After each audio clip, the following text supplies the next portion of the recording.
Hibabaroan nato niya na ang iba-ibang klase ng tamsi. Cebuano, magkalain-laing matang sa langgam.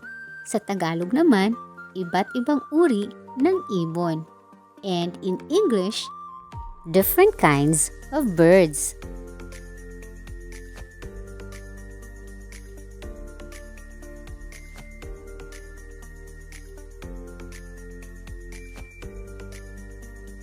Ini nga tamsi kintatawag waray-waray nga abubilya. Maupod niyang iyangan sa Cebuano. At ganito rin ang kanyang pangalan sa Tagalog. In English, this is called pupu. Ini nga tamsi waray-waray kintatawag nga agila. Maupod niyang iyang pangan sa Cebuano. At ganun din sa Tagalog. In English, this bird is called eagle. Iniliwat nga tamsi waray-waray gintatawag nga balin sa sayaw. Sa Cebuano, gitawag ni siya og sayaw. Sa Tagalog naman, ito ay tinatawag na sibad. In English, this is swift.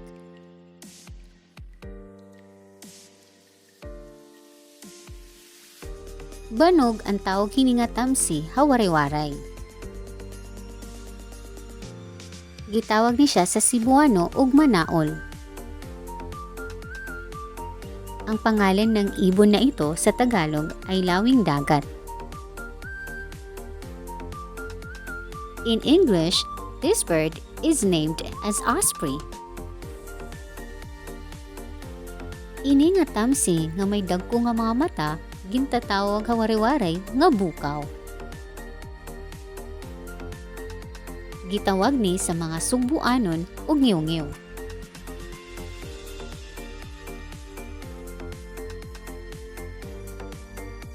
Sa Tagalog, ito ay tinatawag na kwago.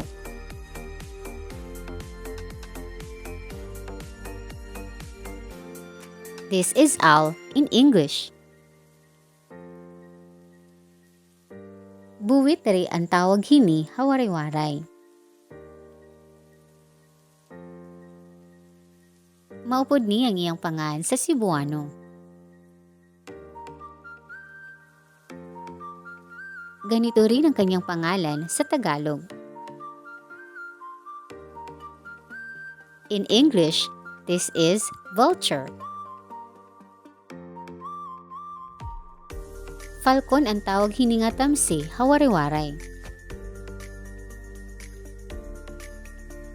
Gitawag po ni siya og falcon sa Cebuano.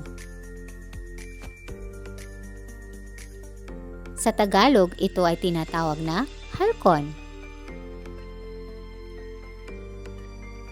In English, this bird is called falcon. Waray-waray gintatawag ini nga tamsi nga gamaw. Sa Cebuano, gitawag ni siya og cormoran. At ganun din ang kanyang pangalan sa Tagalog. This is cormorant in English.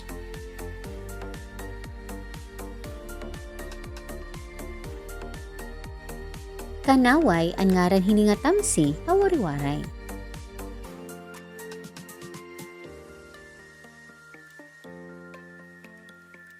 Maupod niya ang iyang pangan sa Cebuano.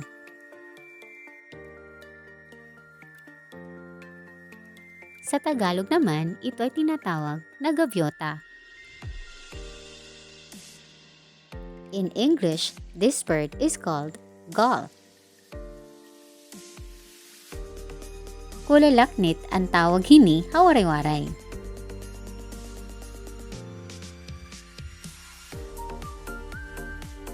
Kabog ni siya sa Cebuano.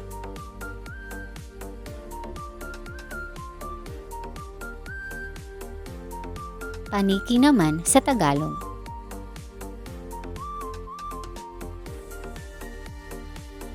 In English, this is known as bat.